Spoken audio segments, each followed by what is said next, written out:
The rise of crochet, how a simple hook changed lives. Welcome back to our crochet history series. If you watched part 1, you already know that the true origin of crochet is still one of history's biggest mysteries. Some historians believe it evolved in Europe, while others think similar techniques existed much earlier in Arabia, South America, or China. But one thing is certain. By the early 1800s, crochet had started becoming something truly special. Today's story isn't just about yarn and hooks. It's about survival, creativity, women's empowerment, and how a simple handmade craft changed thousands of lives. So grab your crochet project, sit back, relax, and let's continue the journey. Crochet becomes popular. As Europe entered the 19th century, fashion was changing rapidly. People loved elegant clothing decorated with lace. The problem was that traditional lace was incredibly expensive. It was handmade using bobbins and needles, and creating even a small piece could take weeks or months. Only wealthy families and royalty could afford it. Then crochet entered the picture. Crochet could imitate the appearance of lace while being faster and easier to learn. People realized they could create beautiful decorative pieces using just one hook and thread. Soon crochet became fashionable across France, England, Germany, Italy, and many other European countries. Women started making collars, gloves, shawls, hats, cuffs, tablecloths, curtains, and decorative home items. For many families, crochet became part of everyday life. The Great Irish Famine. Now we arrive at one of the most important moments in crochet history. Between 1845 and 1852, Ireland faced a terrible disaster known as the Great Irish Famine. The potato crop failed for several years. Millions of people suffered from hunger. Many families lost everything. Finding work became nearly impossible. During this difficult time, crochet unexpectedly became a source of hope. The potato crop failed for several years. Millions of people suffered from hunger. Religious groups and charitable organizations began teaching women a special technique called Irish crochet lace. Instead of depending on factory jobs, women could work from home. They made delicate lace flowers, leaves, vines, and intricate motifs. Each tiny piece was crocheted separately. Then every motif was joined together with a fine mesh background. The finished lace looked incredibly elegant. It was so beautiful that many people couldn't believe it was made with a crochet hook. Irish crochet changes lives. Irish crochet lace soon became famous across Europe. Merchants bought these handmade pieces and sold them in England, France, and other countries. For many Irish families, crochet became the difference between starvation and survival. Imagine sitting by candlelight after a long day. Your family depends on the lace you're making. Every stitch could mean food on the table tomorrow. That's how valuable crochet became. It wasn't simply a hobby anymore. It became a profession, a lifeline, and for many women, their first opportunity to earn an independent income. Royal families and fashion. As Irish crochet became more popular, wealthy families started noticing its beauty. Victorian fashion loved lace. Crochet fit perfectly into this trend. Elegant dresses featured crocheted collars. Ladies carried handbags decorated with crochet. Parasols had crocheted lace. Children wore crocheted bonnets. Homes displayed crocheted table runners, doilies, pillow covers, and curtains.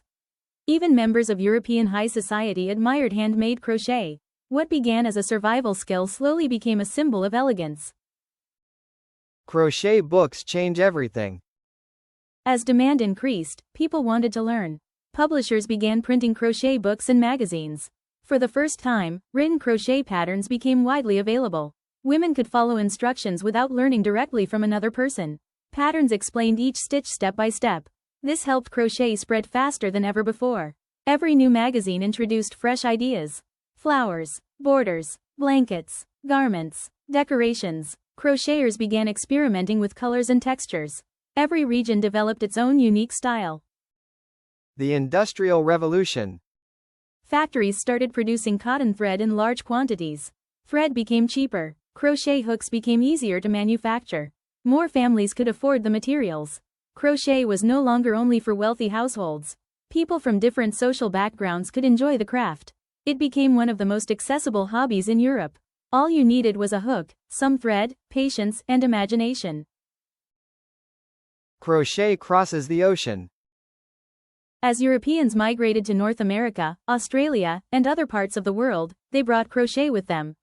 Soon the craft spread across continents. Communities shared patterns. Families passed techniques from one generation to another.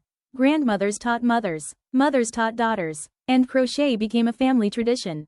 Many of today's vintage crochet patterns actually originated during this period. The early 20th century. By the early 1900s, crochet had become a household activity. People created bedspreads, baby blankets, shawls, gloves, socks, bags, decorative lace, tablecloths, cushion covers. Each home had its own style. Some preferred delicate white lace. Others loved colorful yarn creations. Creativity had no limits. More than just decoration. Crochet wasn't only beautiful, it was practical. People repaired worn clothing. They reused leftover yarn. Instead of throwing things away, they created something new. Long before sustainability became popular, crocheters were already practicing it.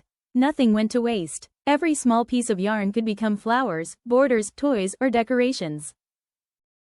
Crochet around the world.